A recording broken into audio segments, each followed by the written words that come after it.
to me, what was going to sustain it as a book was this sort of being able to go right, to travel sort of far into their marriage and to really uncover it and to understand its dynamics and to understand them as individuals.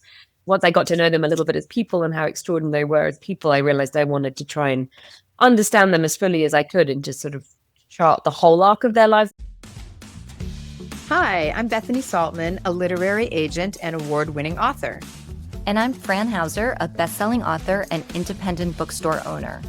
And this is the Bookbound podcast. On this podcast, we talk to women writers about their nonfiction books. But instead of talking about what their book is about, we focus on the process of getting their book into the world. These How I Did It conversations will help you pitch your big idea, write killer proposals, find the right agent and publisher, and live an amazing bookbound life.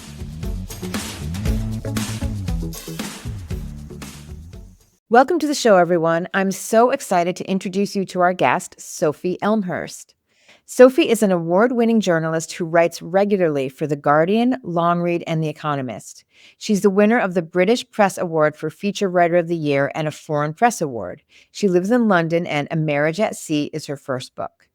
In this episode, we covered a lot, from the fact that she's not active on social media to how long her journey took and how her early attempts at fiction didn't take off. No one was falling over themselves to discover her work, and yet she just kept going. Now she's a New York Times bestseller, a powerful reminder to trust yourself and stay the course. We loved this conversation, and we think you will too. Hey, Sophie, welcome to Bookbound. Hi, thank you so much for having me. We are so excited to talk to you about this book. I'm really excited because this is one of my favorite books I've read in a long time. So, really, thank you. I'm telling everybody about it. So, yeah. So I'll try to stay on course for the podcast. Okay. So we'd like to start by asking everybody a similar question, which is, how did you discover this was a book? We know you're a journalist. We know that, you were looking at things kind of, stories like this. Walk us through that. And how did you know that it was a book? And also this kind of a book, because it's very different than the kind of books journalists tend to write. Those are really good questions. And it was exactly, you've kind of hit on something that I wrestled with for a long time. I'd been trying to write a book for a long time, and I'd cycled through a bunch of ideas and then kept sort of chucking them out after a bit of work or a bit of research. And I realized that what I liked most about the journalism that I did was just being able to tell a singular story and follow a singular character. Often I write a few profiles. It's one of my favorite sort of journalism forms, I suppose. And I really wanted to write a book like that, which when I came across the story, and it was by chance, it was while I was researching a piece about people trying to escape the land in different ways. It was in the pandemic. So it was kind of, that was in the air, I guess. And we started to read about them. I was like, okay, well, this isn't I've got to tell the story in some way, but just journalistically, because I couldn't believe it had been forgotten, because there was this English couple from the 70s. They set off to do this really incredible thing, which is sail around the world with no radio and, build their own boat and end up in New Zealand. And given them what happens, the sort of catastrophe that befalls them as this whale hits them and their boat sinks and they're adrift for all that time, I was like, well, it's amazing to me that this isn't known about in my country and my culture, that these people aren't kind of household names, basically. And I hardly know anyone who remembered the story. So I was like, okay, well, I'm going to tell this in some way. Maybe it would just be a piece. But in answer, I suppose a long way of saying, in answer to your question, what made me know it was a book was once I realized that there was the material to really excavate their marriage as much as what happened to them in terms of the sort of dramatic external events. Like the adventure is obviously very compelling and what initially kind of draws you in. But to me, what was going to sustain it as a book was this sort of being able to go right, to travel sort of far into their marriage and to really uncover it and to understand its dynamics and to understand them as individuals. Once I got to know them a little bit as people and how extraordinary they were as people, I realized I wanted to try and understand them as fully as I could and just sort of chart the whole arc of their lives. And it's absolutely, it makes no claim to be a sort of full biography of both of them. There's lots of bits missing and lots of sort of years missing, whole chunks that I haven't included. But it does sort of try to start with where they came from, and it tries to go all the way to the end of their lives in a kind of partial form, I suppose. It was those sort of deeper human currents that I felt like were the things that kind of made me think it could be a book, or the kind of book I'd like to read, more than just a sort of surface level adventure story, I guess. That makes so much sense. And I love what you said, that you figured out that was the kind of book you wanted to read. So important. And I think that might be, I got a little goosebumpy when you said that. I think that's so often missing for writers. They forget that, you want to write something that you would want to read. 100%. Yeah. That's very beautiful. So walk us through. So you had this idea. You said, okay, we have time. We can get into that just because I'm curious. It was like, it felt like a leap of faith to make it the sole story of the book, or the sole focus of a book, because at first I didn't trust that it could be a story on its own, and I was trying to combine it with all sorts of things. I thought I could do a whole kind of essayistic kind of exploration of escapism, or of living in different modes and in different ways. And then I had a very useful conversation early on with someone who was just like, just tell their story. That sounds like a really good story. Just do that.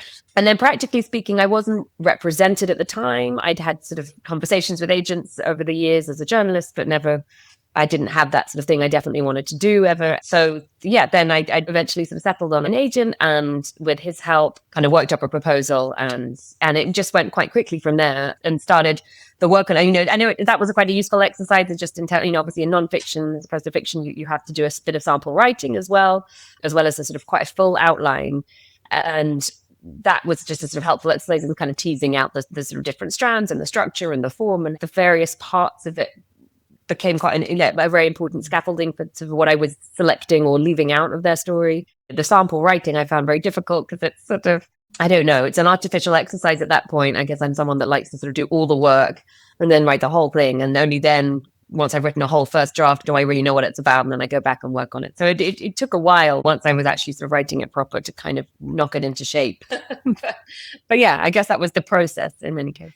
So I'd love to hear a little bit more about how you found your agent. But before we go there, you said something that I think is really interesting, and I think is really helpful for our listeners, which is that, very often with nonfiction, we might have a story and we then go to, but this needs to be like maybe a through line that's a part of a big think book, or prescriptive nonfiction. And I think what was so great about this story is that it was just so compelling in and of itself that it held up on its own. And so I love that. And it does read like fiction, by the way. I have to tell you, Sophie, I also own a bookstore here in town. It's a fairly new bookstore. We just opened in December, and we're hand selling your book like crazy, because we just love it so much. And that's what I always say to people. I say this, you're not going to believe this. Like it really truly reads like fiction. So it's just something for our listeners to think about when they're thinking about the type of book that they're going to be writing. So thank you for sharing that. I would just add to that. I think it's not that you abandon all those ideas, all those sort of bigger themes. I think by privileging the story and character, I found that actually what it allowed me to do was probably more likely that you would in a kind of more sort of conceptually founded book idea, but like to explore lots of different ideas. You can bring in all sorts of things, but you've got the sort of architecture of the story that's guiding you through, and then you divert all the time into lots of different ideas, rather than just sometimes that's a slightly artificial process of feeling like, oh, well, this is my big idea is this, and I have to sort of tie everything to that. Whereas this way, you're just being as faithful as you can to the story, but you can I think deviate in lots of different, it's quite liberating in that sense, because you can sort of hop off on lots of different directions as you go, kind of thing. I love that. That's such great advice. Yeah, and it also makes sense because we've been talking about the planners versus the pantsers. It sounds, Sophie, like you are a pantser, like you're someone who needs to go into the story. You said, I don't know what I think until I write the full draft. And so writing a proposal can be really challenging for people. Yeah, but and we've been kind of going back and forth with some about like, is that harder to do? Like, are we more prone to be, pantsers when we're writing memoir or fiction? And what I'm hearing you say is that, whether or not you're that kind of person, that's sort of a separate thing. But when you are writing what one New York Times author or reviewer called a piece of lyrical narrative nonfiction, that lyricism is something you can't plan that, right? That's the art of it. That's craft. That's so personal, and it comes to the page in magic ways, when we're black. So, that's a hard thing. That's very true. And I think I struggle with it so much. To me, because I've done a lot of pitching, obviously, as a journalist, and having to frame ideas and sell ideas in a particular way. But with a book, the whole way you're communicating the idea to try and sell the idea almost feels at odds with actually how you are going to end up writing it. Like, actually, all the things I really want to write about it, or that I think will be teased out of this idea in the final version of it. Again, I hope feel very different to that sort of like shiny version of it. I hope it won't read like that at all. Almost feels opposite. But it's a kind of hoop you have to jump through, I suppose. Yeah, it's its own challenge, that's for sure. It's a different kind of writing. You're writing a business plan for your book. So I would love to go back just a little bit to the agent. Like, so how did you end up getting to your agent? This is something that, for the writers that are listening, it's always hard. It's a challenge, right? To find the right agent. Sometimes there's cold calling, and there's, asking for warm introductions, and there's doing a lot of research. Sometimes it can feel like you're, pushing a boulder up a mountain. But tell us a little bit about that experience, what that was like for you. Well, I was lucky in a way. Well, I mean, a function, I guess, of my job of just having been in magazines, and then I was a freelance journalist for quite a few years before I even got to the point of writing a book. Over that time, I'd met with probably half a dozen agents over the years who had read something and got in touch and thought of, and said, "Have you thought about writing a book?" And those conversations would never go that far because, well, no, one of them did go a bit further when I was still trying to write fiction. But then that project didn't work out. So I sort of felt like I was back to square one. But I'd had some warm links, I guess. But actually, that's all slightly irrelevant because the agent I ended up with, what I never met in that period. When I actually sort of in my mind was like, okay, you know what? I'm going to park trying to write fiction for now. I like that has not gone, that's not gone well, or at least hasn't, resulted in actually publishing a book. So I'm going to, I'm a journalist. I've been doing this a long time. Why not just try and write a nonfiction book that might be more possible if I can find the right idea. And, it does often come, well, it doesn't often come down to this, and certainly doesn't have to come down to this, but I was lucky. I have two friends. They're a married couple, and they both work in publishing, not as agents. I didn't have any friends who are agents, but they're both sort of editors at different publishers. And I just said, look, who would, because I hadn't at that point met a kind of good person for nonfiction, I guess, for quite a while. Anyway, I just asked them for a recommendation, and they suggested, who ended up being my agent, a guy called Chris Wellbeloved at Aitken Alexander. And he was very receptive. I guess, again, I think what helps so much for an agent is to have a body of work that they can refer to, which obviously if it's your first book, you don't have, but I had just in the form of journalism, and I do a lot of long form journalism. So maybe that gives you an agent slightly more of an idea of your style or your range, your subject matter. He had a fair amount to kind of go on, even though my ideas for a book were still pretty vague then. And with him, but I knew when I met him, I sort of just knew I liked talking to him. Like, he was just a good person to talk about ideas with, and that felt like the most important thing. In the end, I just decided to go with the person I felt like I had some sort of intellectual connection with, I suppose, in some way, or kind of just readers. Actually, we mostly just talked about books and books we liked, and that felt like quite a good guide, I guess. And then he was, also just really helpful in terms of, in those early stages, I definitely cycled through some of these bad ideas with him. He would be very sort of valiantly kind of getting on board with an idea and seeing its potential. I think I'm quite used to, as a journalist, working with editors who are incredibly clear about what they want or don't want or like or don't like, and will, routinely reject my ideas. Whereas he never does that. And I found it quite an adjustment because I've got used to being told sort of what to do almost, or like what works or what doesn't work. Whereas he was much more open-minded and much more like, okay, following my lead. And so it took me a while then to settle on something. But I think he was then very supportive because he could sort of tell that I'd hit on something that felt more real in some way as a project. So you started working with him before you came up with the book idea? Yeah, no, we went through, at least two other ideas. Fairly surface level, I would say to anyone listening that, if I look back at the years really worth of sort of forever to be unseen work for, the multiple abandoned ideas the sort of outlines that will never, see the light of day. All these things I do think are incredibly useful exercises. At the time, as you sort of chuck out or someone else chucks out one of them or another of them, it can feel a little lowering or like you've maybe wasted your time. But I actually don't think you ever have. And I think not just in the sort of, kind of unconscious sense that these things all kind of come out in other ways, but just in the literal, each time I think you think about an idea, to pursue it or reject it, you're honing your taste and you're honing your sense and your radar for, which is something you can only do, I think, over a long process of sort of selection and omission and exploration, basically. And that's, I think, a big part of it's always kind of goes unspoken about, I think, that part of being a writer, which is because you often just sort of end up with the finished product and it's like, of course that was going to be your next book and of course that was your next idea for a novel or your next subject for a nonfiction book, but it's never, of course, as a, certainly, I guess, unless you're a specialist, which I never have been as a journalist either. If you're a specialist and you just have your track, then maybe it all feels a bit more obvious what your next project is going to be. But for me, it's always been complete mystery. So all that process of, going through ideas and rejecting things and hitting on other things, it's all like, a very like instructive one, I suppose, yeah. And quite a creative one in a way, yeah. Hey there, Bookbound friends.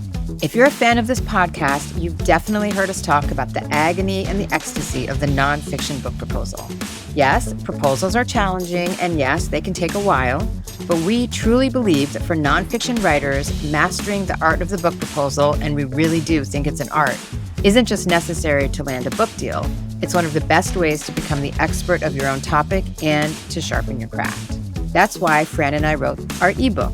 It's called Bookbound, a tried and true method for turning your great idea into a standout book proposal. It's available now at bookboundpodcast.com/ebook for just $19.99. So if you're serious about your idea, but not quite ready to invest in coaching or courses, this is the perfect place to start. Download our ebook today and take the first real step toward writing the book only you can write. How did the publisher meetings go? So it was all in kind of COVID era. So it was a strange process, and it was all sort of done remote, like this, like remotely. So he sent out the proposal, and I think I had 3 publishers that were interested, and I ended up only actually meeting with 2 of those. I think one sort of fell away because they were sort of a smaller indie, and the other 2 were sort of from bigger publishing houses, and they were just sort of conversations on Zooms. And I guess I was such a newbie, really, and it suddenly wasn't a kind of like everyone in town was wanting this thing. It was quite a select, number and a choice I did have to make. I was very lucky to be in a position to make a choice between these 2, and they were just very enthusiastic and could see the sort of potential in it. Absolute credit to them. They both, just were really supportive of that. And it was a similar thing, I suppose, to the agent. You're kind of just looking for that sort of sensibility match or some sort of synchrony in how, when you're, that seemed to be a good sign to me. They were both very good editors, but I think it was clearer to me that one was the sort of better fit and better match. And my editor, Becky Hardy, I could see she had a sort of sense of what it could be and a sort of a vision in a way for the book, which felt sort of exciting to me too. So yeah, that was how that worked out. And this was in the UK, right, Sophie?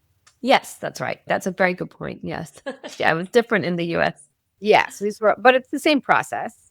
But yes, these UK publishers. And then I'd love for you to talk to us about what happened to the book in the UK and then how it became, sold to the United States, and then the title change, because, people think a lot about titles, and love to hear what that process was like and how the title changed. And I think that was the right thing. And, there's anything you have to say about that. Yeah, of course. Well, it was an interesting process actually, because it was bought by a US publisher much later than the UK, and hence the delay. It came out in the UK like a good year and a half nearly before it came out in the US. Again, it was certainly not leapt upon in the US. I think it was just quite a strange thing to try and take to a US market. It was a very unconventional route to finding a publisher in the US. My agent had, tried very hard and had lots of, really good contacts there, and people who had sort of expressed interest, but, nothing sort of fixed, and, a number of rejections. And I actually came to New York anyway for a work trip, and I happened to meet up with a writer friend, and I gave him a proof copy of the English version. And he's like, God, I think I know someone who might really enjoy this. And I'm indebted to him for life because he read it that evening, texting me immediately being like, I love it. And I think I know someone who's an editor at Riverhead who I think just might get a kick out of it. Can I send it to her? I was like, sure, go for your life. I've got nothing to lose here. And he texted it to her. I think he sent it to her on WhatsApp as like a PD. He's like, have you got a PDF? And he just like WhatsApped it to her. And then she will tell the story. She sort of tells it that she then started reading it on her phone, thought it was a novel, and got so sort of hooked into it. And then much later, discovered that it was actually nonfiction, and was surprised. And she quite quickly just sort of made it happen. I mean, I think, as I said, she didn't have a lot of competition. So it went from there. And so this is Jen Dilling-Martin, who's at Riverhead and is an absolute force of nature. And the way she sort of, talked about it was like, look, I'm going to do this. I'm going to have a long run up. It's not going to come out very soon, but I'm going to do this in this like granular way. I'm going to like seed this in sort of, with all my contacts from like literally independent bookshop to independent bookshop around America. And, I'm going to just sort of almost like hand sell this around the country. And I sort of was like, sure. That sounded impossible for just like some one person in New York to do. And I think that is basically what she did, because she just seems to have managed to like get these very specific, wonderful independent booksellers just feel really strongly about it. And she's just put a huge amount of time and effort and industry and her team. She's got an amazing team into it as well. And part of that, to go back, to your question, was early on, it was important to her and the team there, I think, to repackage it in a way that she thought was going to be more communicable and just receptive to a US audience. And so I think part of that was not using their names, which are quite particular names. So the British title was Maurice and Maralyn. And so she wanted something just a little bit more epic and a bit more general, I think. And it does a nice play on a marriage at sea. And I think it's a wonderful title as well. And she wanted to redesign it, and just, she just had a sort of her own separate thing for it. And that, I was sort of fascinated to watch that unfold, because it felt like publishing a different book in a way. It was like, oh, let's see how this one does. But she's phenomenal. Like, just this sort of source of unbelievable energy behind it. And what was the UK title? Maurice and Maralyn? Oh, so it was their names, Maurice and Maralyn. Right. Yeah. I'm also curious to know, like, obviously the book has been so successful here in the States. How did it do in the UK? I mean, it's done fine. It's been more of a kind of slow and steady, I think. I was, really fortunate to win a prize. It's a prize called the Nero Prize earlier this year, in March this year. And that was just when it was coming out in paperback. And so that was a really lovely bit of timing. I think in hardback it did sort of fine, but certainly wasn't on bestseller lists at that point at all, but sort of sold respectably, I think. I don't know. I think I'm one of those writers that just, they do send me numbers and I just sort of half look at them. I just sort of don't really want to know, just because, I don't know, it can just elicit all sorts of unhelpful thoughts and feelings. But I won this prize, which is very lucky. And that, I think, gave it a big bump, or at least a temporary bump. And the paperback has been selling a bit better, I think. So yeah, I think it's done okay. But I mean, I just hope for the best and let the people who are good at that do that, basically. Well, that's amazing. I mean, a lot of people, we were talking before we got on that you don't really have a social media presence either.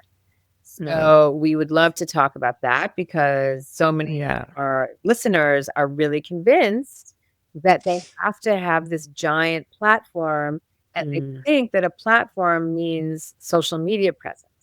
And social media is one piece of a platform. Your platform was your incredible work as a journalist.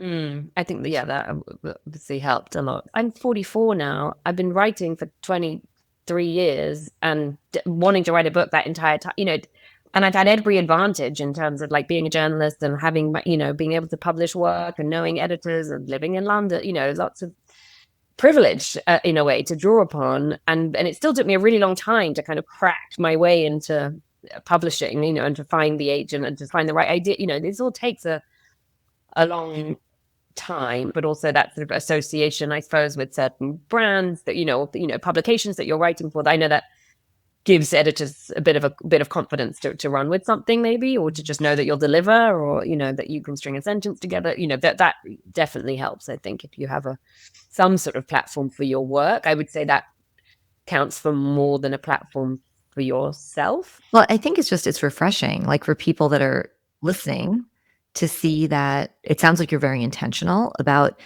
social media and not being on it. So I would love to hear more about that. But I think it's also just going to be really refreshing for our listeners. I never did Instagram, although I do luck on these things for journalism, because if I have to contact people or subjects, I have to have accounts. So I do have an Instagram account, but I think I follow my nieces or something, and I don't really go on it unless I have to sort of get in touch with someone. But I did have a Twitter account, and I did use Twitter back when it was Twitter, and back when I was working in magazines and part of an editorial team, and it was the 2010s. So the real early days of Twitter, and really when it was in the sort of resurgent, when it was kind of in its infancy. And so it felt like it had a lot of energy there and a lot of positive energy, and you couldn't be a journalist really and not be on it, or that's what it felt like. And you're promoting the magazine's work and then start promoting your work. And I did go on promoting my work on Twitter until relatively recently. And I think a lot of people, once it morphed into what it is now, that it felt like a kind of pretty busted flush as a platform, or just not one that I really wanted to be on anymore or take part in. But even then, completely aside from the platform itself, I was obviously not using other platforms, and I had obviously had a very remote relationship with social media, and that was for lots of reasons. Before I was even considering writing books, just when I was a journalist, I found it took up an unbelievable amount of time in a way that I could see was really natural and fun for my colleagues in journalism. I worked in a busy magazine office, and some of them, they would just have Twitter just scrolling down on their desktop the whole day. And they would be working on emails, a piece, editing, Twitter, they just had that brain, and I don't have that brain. Yeah. And I can work on one thing at a time, quite slowly, but, to completion. But I can't do the sort of multi sort of stimulation thing. I guess I found it made me very anxious. I found writing for these platforms, I was like, I'm a writer. Why do I find it so hard to write a tweet? What is wrong with me? But I found it insanely hard. And I would find I would have spent an hour of my and then once I was a freelancer, and I felt even more God, I should be self-promoting endlessly, and I should be just doing all this stuff. And I would find and I had a baby, and someone else, my mom would be looking after my baby, and I would have this very precious 3 hours in which to work. And I'd spend an hour of it trying to craft a tweet, and I'd just be well, this is now clinically insane. I cannot do this. I can't do this anymore. So then I just really reduced it, and would just be just if I had a piece out, I'd do a tweet about it. But I mean, absolutely, once a month, say, I would have a kind of middle of the night panic of well, who am I kidding? How I won't be able to sustain a career if I don't do this. And then I just sort of gradually made a pact with myself of well, look, if you could go on earning a living and getting work and being published without doing it, let's just see if you can go on. And actually it seemed that my editors didn't seem to mind. We would start joking about the fact that I was so just very hopeless at it. And given that you're at maximum probably had about 1,000 or 2,000 followers, it was essentially pointless from a marketing perspective anyway. It's a platform's only a platform if you've got 500,000 of these people, right? So what's the point if you're just I always was, just down in the foothills, sort of talking to no one. It seems so crazy to spend so much time agonizing about something that barely anyone was seeing anyway. So I just thought, well, look, I'll just see if I can maintain a career without really doing it. And if I get called out on it, well, okay, then maybe I have to find other ways of supplementing my income or doing other things. But so far, I've sort of got away with it. And actually, I thought when I then was in discussions with publishers about, a book, that maybe there would be pressure to sort of resume or to start, doing it more properly. But there really wasn't. And I sort of think probably they know as well that at a certain point level, it's really only going to be worth it at a certain level. And below that, no one ever made the point to me, you really need to sort of get going on Instagram, because I was so behind the curve. I was so too late to the party. There was no point in trying to join the party at that point. And thank God, because all it would have done would have caused me immense anxiety and self-loathing, and I just would have wasted all my time, basically. So right now you're promoting, you're in the thick of promoting this book here in the US. What does that look like for you? Is it mostly interviews? How are you? Because it's it's amazing. Like, you don't have to worry about the social media piece, which takes up so much time for authors when their books come out. So what does your life look like right now with respect to promoting the book? It's actually, it's already a little bit quieter. Like, it was an intense sort of few weeks, like I guess a month sort of, before and after publication. Yeah, I was just doing interviews. I came over to do an interview, sort of a video thing for someone else in social media. It's not out yet, so I don't think I can say, but I love talking to, I just, because I don't do social media, but I do really like connecting with people just in other ways. So I'm really happy to do, as many podcasts or radio stuff or whatever came up. So there's been a lot of that. And when I published over here, I wrote quite a lot of pieces for different publications in the UK. So that was quite a big part of it. But I haven't really done that in the US. And yeah, so it's mostly been sort of doing broadcasts and media and podcasts and that kind of thing. Well, we're so excited for you, and we want everybody to read this book. It's so special. So good. And I feel like your story just is it's right for this book, and I think it's really important for our listeners to know that this is not a cookie cutter situation. There are some things everybody has to do. Write a proposal is one of them. Social media is not. You do have to have a platform. People need to know that you're a known quantity in some way, that people will buy this book. But if you can show that in other ways, that's fine. I guess I just, maybe idealistically, and it might well, I'm saying this now, I've got very lucky with this book. It might well not last, like let's have this conversation again in 10 years time. But like, I think if the idea is good and you work hard at the work, I suppose I just feel like life is a matter of time, isn't it? And like how you use your time. And I would prefer to put much more time into the work than I would into the stuff sort of external to the work, or the stuff that you have to sort of wrap the work up in. And I also feel like there are other people employed by publishers who are like, that's their job. They're really good at it. They're really good at marketing and publicity and like getting stuff out into the world. And I know I'm not good at that, but we'll see. I might be kind of, really learning my lesson next time around. So we'll see. I don't think so. You're going to do very well. So congratulations. Thank Yeah, you. congratulations, Thank you so much. Sophie, and everybody buy the book. Yeah. It's amazing. Read the book, buy the book. Go on social media and talk about it. Yeah, exactly. you guys Yes. Thank you so much. We loved having you, Sophie. Have a great day. Thank you for having me. Thank you. Bye. We hope you enjoyed this episode. Please subscribe wherever you get your podcasts and consider leaving a rating or review to help other writers find us. And don't forget to check out our Read Like a Writer book club and our downloadable Bookbound proposal guide, both designed to support you as you bring your book idea to life. You can also find us on Instagram at bookbound_podcast. Happy writing!